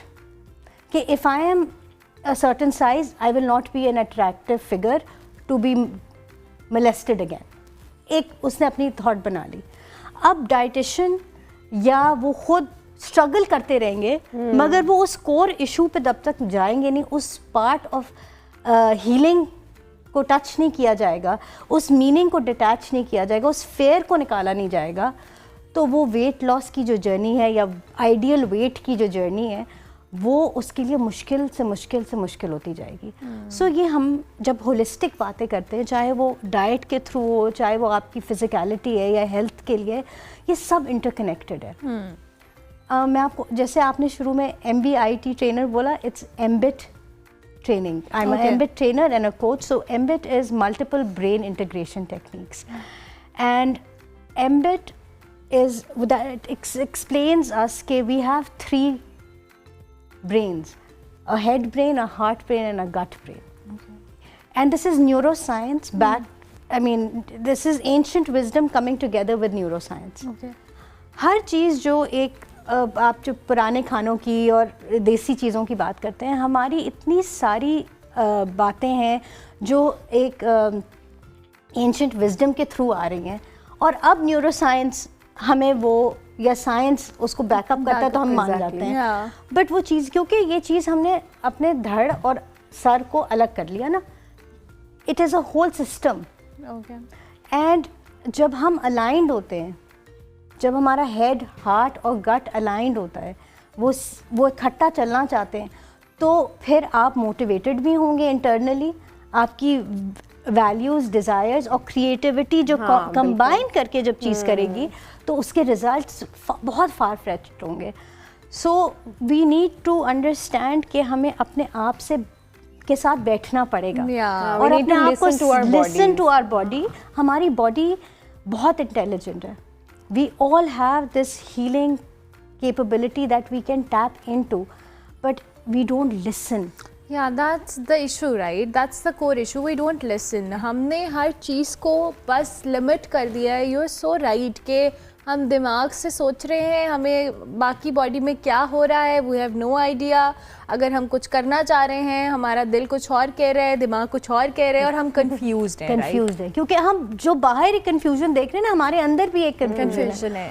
और जब हम कोहेरेंटली अपने अंदर बैलेंस लेके आएंगे, एक अलाइनमेंट होगी अंदर, तो वो अलाइनमेंट आपको किसी की मशवरे की ज़रूरत नहीं है. जो चीज़ आप अंदर से करते हैं ना, जब कोच, एज अ कोच जब मैं अपने क्लाइंट्स के साथ बैठती हूँ, I don't advise them, I don't tell them what to do, because they are, I truly believe that they are intelligent people who just need some, they need to be asked the right questions. जब हम सवाल ही नहीं ठीक करते तो जवाब तो कैसे फिर जवाब कैसे आएगा? अगर हम इसी बात में कि मैं हाय मैं ऐसी क्यों हूँ, हाय मैं ऐसी क्यों हूँ, तो आपका सबकॉन्शियस माइंड आपको बहुत सारे उस रीजंस बताएगा, क्योंकि आपने अपनी टॉर्च सारी खराबियों पे और खामियों पे डाली, पॉजिटिविटी कम हो जाएगी, पॉजिटिविटी कम हो गई. तो जब हम सवाल ही सही पूछेंगे कि अच्छा मैं क्या कर सकती, ये मेरे पास सिचुएशन है, what can I do, what do I need to do, what is the first step I need to take.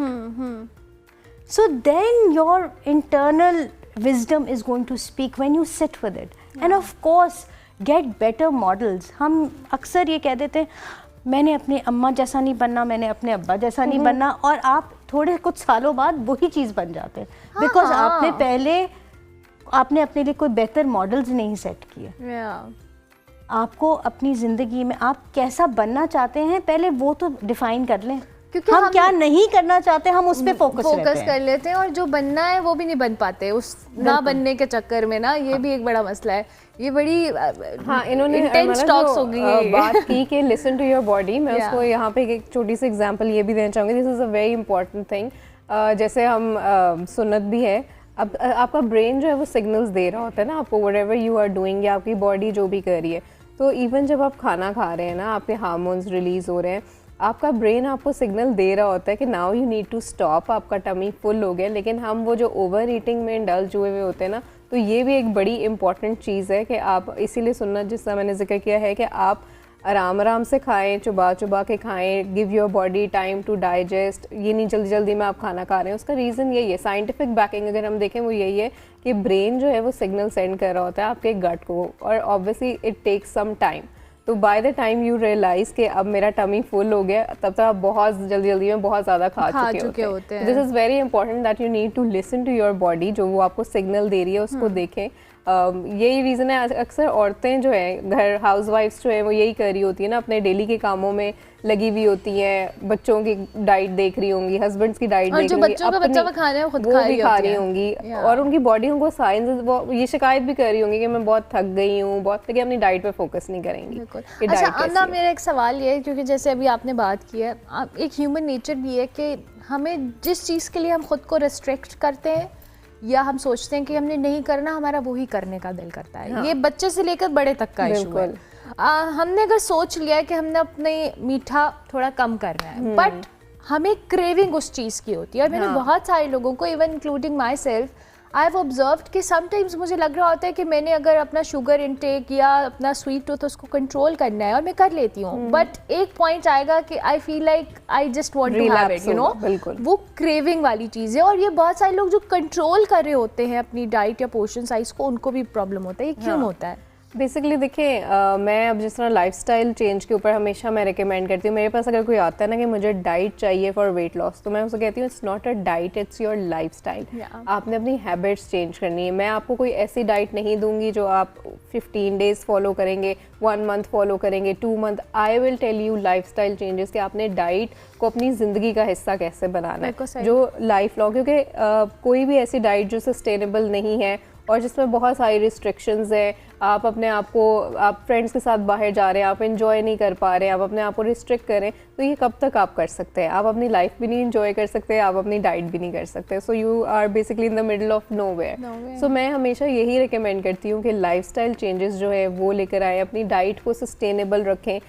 शुरू में भी हमने जैसे कहा कि सब कुछ खाएं, पोर्शन कंट्रोल करके खाएं, इवन मीठा जो है वो भी अब डाइटिशियंस रिकमेंड करते हैं कि आप अपने जो भी मीठे की क्रेविंग हो रही है तो एक सर्टेन क्वांटिटी में आप ले लें, क्योंकि जितना वही बात है आपने आपको रिस्ट्रिक्ट करेंगे, आपका माइंड उसी तरफ जो है वो डाइवर्ट होगा और आप फोकस आपका जो है वो ख़राब होगा। So you don't have to restrict yourself completely, आप सब कुछ खा सकते हैं। लेकिन एक चीज़ मैं बस ये कहूँगी कि अगर आपके वाकई कोई स्पेसिफिक गोल्स हैं जो आप अचीव करना चाहते हैं, तो एक दफ़ा न्यूट्रिशनिस्ट से आप कंसल्ट कर लें, so that you have a direction कि क्या चीज़ कितनी क्वांटिटी में खानी है, क्या लाइफस्टाइल चेंजेस लाने की आपको ज़रूरत है, ताकि इस तरह के जो इश्यूज जैसे आप कह रही हैं ना कि मीठा खाने का दिल कर रहा है लेकिन नहीं खा पा रहे, जब आपको पता होगा you have a nutritionist like back पे, तो आप उनसे कंसल्ट कर सकते हैं। Thank you very much Amna, thank you very much Amna, आप दोनों का बहुत शुक्रिया। बड़ी प्रोडक्टिव डिस्कशन रही आई बिलीव, और ये फियर को ओवरकम करना और इसको अपनी स्ट्रेंथ बनाना, उस पर आमना ने बड़ी अच्छी टिप्स दी, और डाइट के हवाले से दूसरी आमना ने बड़ी अच्छी टिप्स दी। हम ब्रेक लेंगे, ब्रेक के बाद वापस आएंगे।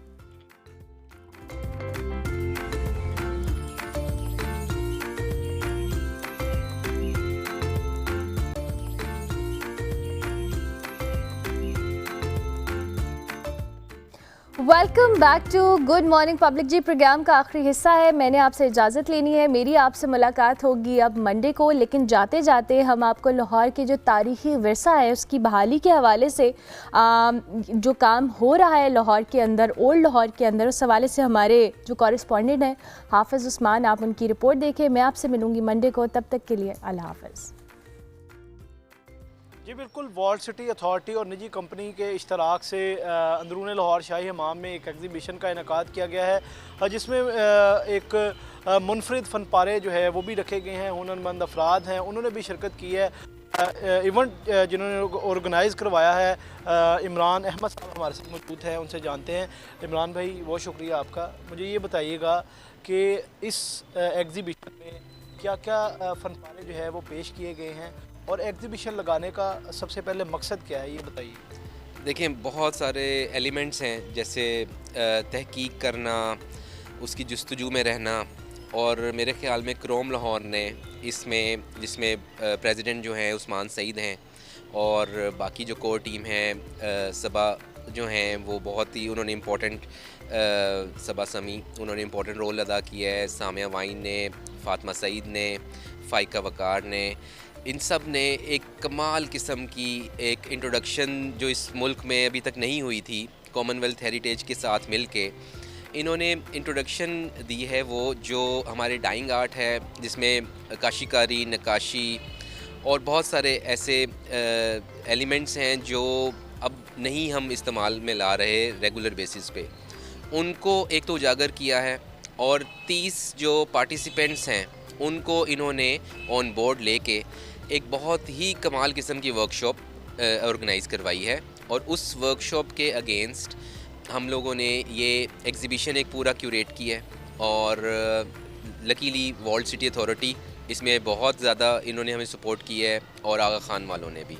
तो इट्स एन अमेजिंग एग्ज़िबिशन जो आपको एक निचोड़ नज़र आता है 3 महीने की मेहनत का, और इसमें जो डाइंग आर्ट है हमारे उसको और हेरिटेज और प्रिजर्वेशन और कंजर्वेशन की जो बात इस वक्त पूरी दुनिया में हो रही है, पंजाब हुकूमत में बहुत ज़्यादा हो रही है, उसको भी जो है वो आप देखेंगे कि किस तरह से किस कमाल तरीके से और सलाहियत के साथ उसको उजागर करने की कोशिश की है।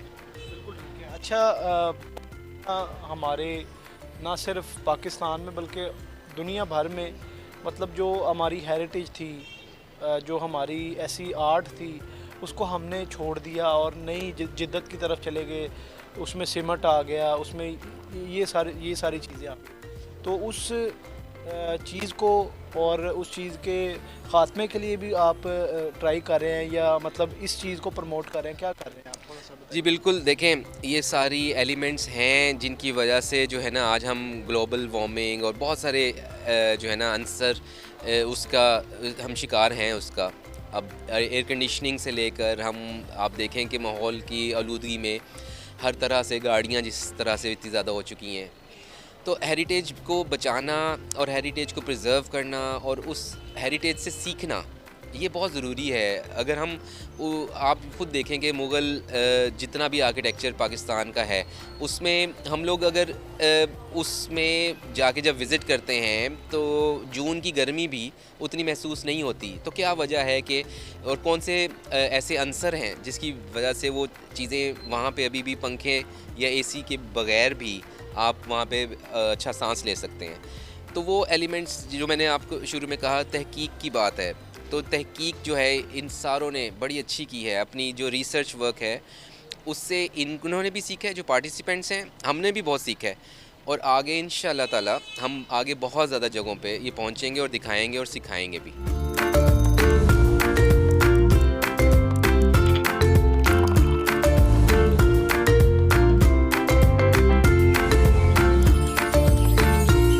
मेरा नाम सामिया अहमद है और मैं क्रोम लाहौर की तरफ से रिप्रेजेंट कर रही हूँ। Chrome Lahore stands for collective research on Mughal Lahore, और हम एक 7 मेंबर्स का एक ऑर्गेनाइजेशन है, मंसूबा है हमारा, जिसमें हम कलेक्टिव के तौर पे स्कॉलरशिप जो हैं वो मुग़लिया दौर के लाहौर के बारे में फ़राहम करना चाहते हैं। ये अवार्ड हमने एक प्रपोज़ल भेजा था कॉमनवेल्थ हेरिटेज फोरम को, जिसके ऊपर हमें फिर उन्होंने अवार्ड दी थी पहली दफ़ा पाकिस्तान में एक वर्कशॉप सीरीज़ करने की, जिसमें नक्काशी और काशीकारी 2 ऐसे स्किल थे या ऐसे आर्ट थे जो इस वक्त बहुत ख़तरे में, बहुत कम लोग हैं जो इन फ़न को जानते हैं। और हमें लगा क्योंकि हमारा ताल्लुक़ आर्ट से है और हमारा लगाव तारीख़ से बहुत ज़्यादा है, मुग़लिया दौर की तारीख़ से, तो हम चाहते थे कि उस दौर में जो फ़न जिस पैशन से किया जाता था वो हम वापस रीइंट्रोड्यूस करवाएं अपनी अंडरस्टैंडिंग के मुताबिक। और हम लोग जब लाहौर की इमारतें देखते थे इस वक्त बहुत अच्छा रेस्टोरेशन का काम शुरू हुआ है, कंजर्वेशन की एफ़र्ट्स शुरू हुई हुई हैं हुकूमत की मनजानिब। वो हम चाह रहे थे कि उसमें एक हम और लेयर ऐड करें अपनी स्कॉलरशिप के ज़रिए। तो इसलिए फिर ये जो नक्काशी जिसमें लाइम के ऊपर पक्का कली या चूने के ऊपर पेंट करने का जो तरीक़ेकार होता है वो, और दूसरा काशीकारी जो टाइल होती है हमारी इंग्लिश में क्या कहेंगे, एनामल टाइल भी नहीं है, मोज़ेक टाइल जो होती है जो ईरान से आई थी इस तरफ, वो एक तरीक़ेकार है जो हमारा ख़्याल था कि बहुत ज़रूरत है इसको ज़रा और स्टडी करने की। तो ये 3 महीने की 12 हफ़्ते की एक हमने वर्कशॉप तख्लीक की थी जो बहुत ही फ़ायदेमंद साबित हुई है सबके लिए। इसमें उस्ताद भी थे, कुछ wall city of Lahore authority और आगा ख़ान कल्चरल सर्विस पाकिस्तान के भी जो इस वक्त हैं एम्प्लॉइज़ जो काम कर रहे हैं उनके लिए वो भी थे, जो इस वक्त साइट्स के ऊपर कर रहे हैं मुख्तलिफ़ किस्म के काम। फिर हमारे विजुअल आर्टिस्ट थे, टूर गाइड थे हमारे साथ, कुछ आर्किटेक्ट्स थे, तो बहुत बहुत मुख्तलिफ़ बैकग्राउंड से लोग आए हुए हैं इसके लिए। और मेरे ख्याल से सबको बहुत मज़ा भी आया, फ़ायदा भी नज़र आया करके। और अब उम्मीद ये है कि हम जो भी मालूमात हैं इनको आगे अपने अपने फील्ड्स में अपने तरीके से लेके जाएंगे।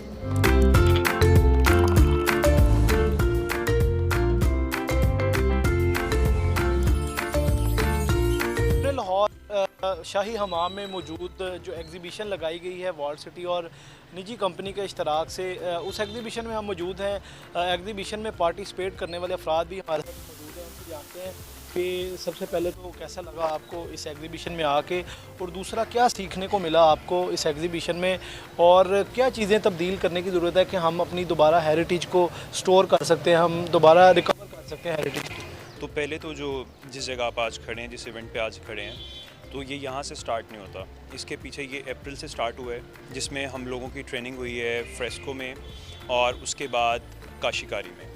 फ्रेस्को नक्काशी जो उस टाइम मुगलिया बिल्डिंग्स में की जाती थी, ये वॉल पेंटिंग्स होती थी, और जो काशीकारी है वो टाइल वर्क है।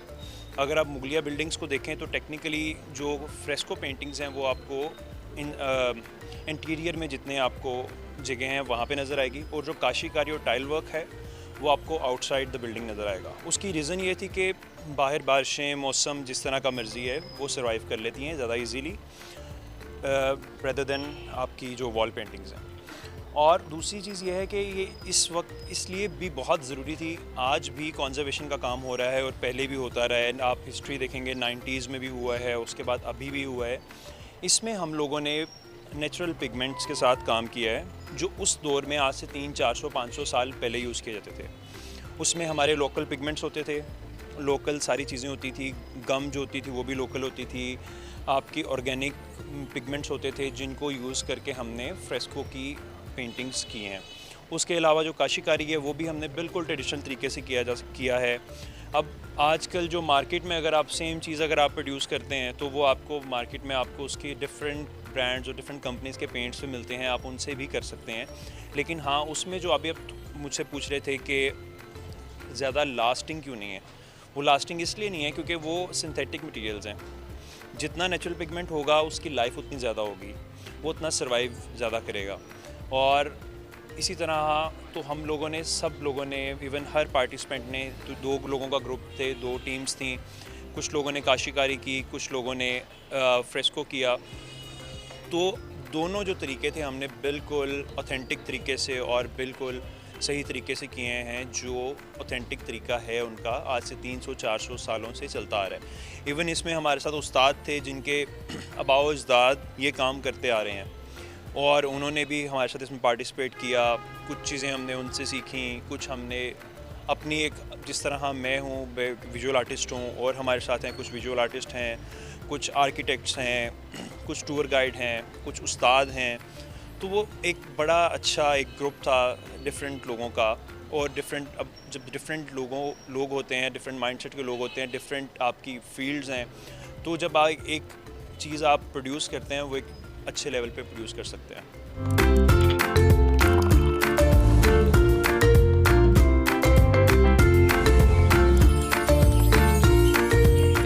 पाकिस्तान में फ़र्स्ट टाइम इस तरह की कोई ट्रेनिंग हुई है जिसमें हम लोगों को ट्रेडिशनल आर्ट्स के साथ इतना इंट्रोड्यूस किया है, और साथ हम लोगों को इतना उससे हम लोगों को सिखाया गया है इसको कि कैसे एक तो ट्रेडिशन को लेकर आगे चलना है और कैसे हम लोग इसको बचा सकते हैं।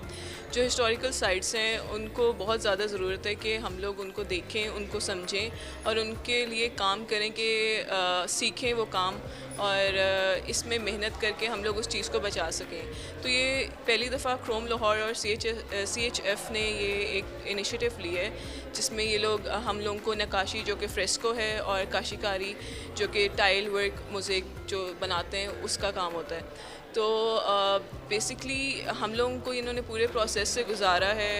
एक जैसे दीवार बनाते हैं, फिर उसके ऊपर फ्रेस्को करते हैं और फिर कैसे हम लोगों ने उसको कंजर्वेशन उसकी करनी है। तो हम लोगों ने उन डिफरेंट तरीके इस वर्कशॉप में सीखे हैं और मैं तो चाहूँगी कि इसके बारे में जितना पढ़ सकते हैं, जितना इन जगहों को विज़िट करके हम लोग सीख सकते हैं, वो चीज़ें सारी सीखनी चाहिए जो टेक्निक्स हैं, क्योंकि एक टाइम के साथ साथ हम लोग अगर जो यंग लोग हैं वो नहीं करेंगे तो फिर ये चीज़ें गायब हो जाएंगी टाइम के साथ साथ।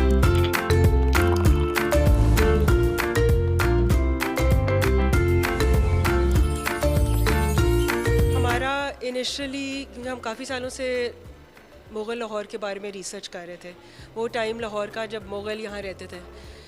उसमें जो यहाँ की बिल्डिंग्स हैं, जो सबसे बड़ा नमूना है हिस्ट्री का, उनको प्रिजर्व करना सबसे अहम था हमारे लिए। उसकी रिसर्च में हमें यही रियलाइज़ हुआ कि जो सरफेस के ऊपर जो पेंटिंग हुई हुई है या डेकोरेशन हुई हुई है, उसको अगर हम चाहते हैं कि सही तरीके से हो तो उसको सिखाना पड़ेगा और सिखाने के लिए सबसे बेहतरीन चीज़ है कि आप उसका उस्ताद ढूंढें। हमारा रोल ये रहा है कि हमने उस्तादों को ढूंढा है, ऐसे उस्तादों को जो इन फील्ड्स में काम कर रहे हैं काफ़ी सालों से और उनकी शागिर्दी में लोग लेकर आए हैं ऐसे जो ऑलरेडी फील्ड में काम कर रहे थे। जैसा कि आपने बताया कि WCLA का एक पूरा डिपार्टमेंट है जो ये काम उन्होंने अपने सर पे लिया हुआ है। फिर आगा खान कल्चरल सर्विसेज हैं, उनकी पूरी टीम है जो काफ़ी साइट्स पे काम कर रही है। हमने जब इनके साथ MOU साइन किया तो मकसद यही था कि इनके जो लोग इनके साथ काम कर रहे हैं ऑलरेडी उनको भी ट्रेन किया जाए, जिसमें उस्ताद भी थे, आर्किटेक्ट्स थे, फ़ाइन आर्टिस्ट थे, इंजीनियर्स थे, टूर गाइड थे जिनको इन्फॉर्मेशन इन इलाकों की, इन जगहों की थी, बट क्योंकि उनको वो स्पेसिफ़िक इन्फॉर्मेशन नहीं थी, जैसा कि मैंने बताया कि बिल्डिंग्स के ऊपर जो डेकोरेशन हुई है उसके बारे में। उसकी हमने थ्योरी में भी उनको सिखाया है, उनको बताया है कि उसकी हिस्ट्री क्या है, उसको एनालाइज़ किस तरह किया जाता है, फिर प्रैक्टिकली भी करके दिखाया उस्तादों के थ्रू कि ये चीज़ अगर आपने ठीक तरीके से करनी है तो उसका किस तरह उसका तरीक़ाकार होना चाहिए।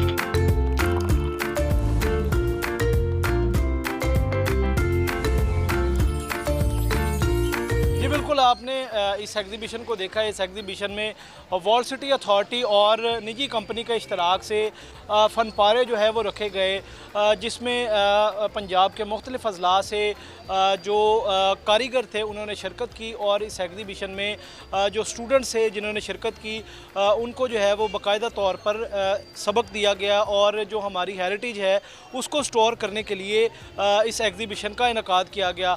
वॉल सिटी अथॉरिटी और निजी कंपनी के इश्तराक से इस एग्ज़िबिशन का इनकाद किया गया। इसमें आपने देखा कि आर्ट को प्रॉपर तौर पर आर्ट जो है वो दिखाया गया, जो हमारे लाहौर की, अंदरूनी लाहौर की कदीमी और पुरानी इमारतें हैं उसको रीस्टोर करने का जो है वो बाकायदा तौर पर मटेरियल भी रखा गया कि उनको कैसे रीस्टोर किया जाएगा और जो नई बनने वाली इमारतें हैं उसके मटेरियल में भी जो है वो फ़र्क वाज़े किया गया। और इस एग्ज़िबिशन का इनकाद करने का जो मेन मकसद था वो अपनी हेरिटेज को रीस्टोर करना था। जी।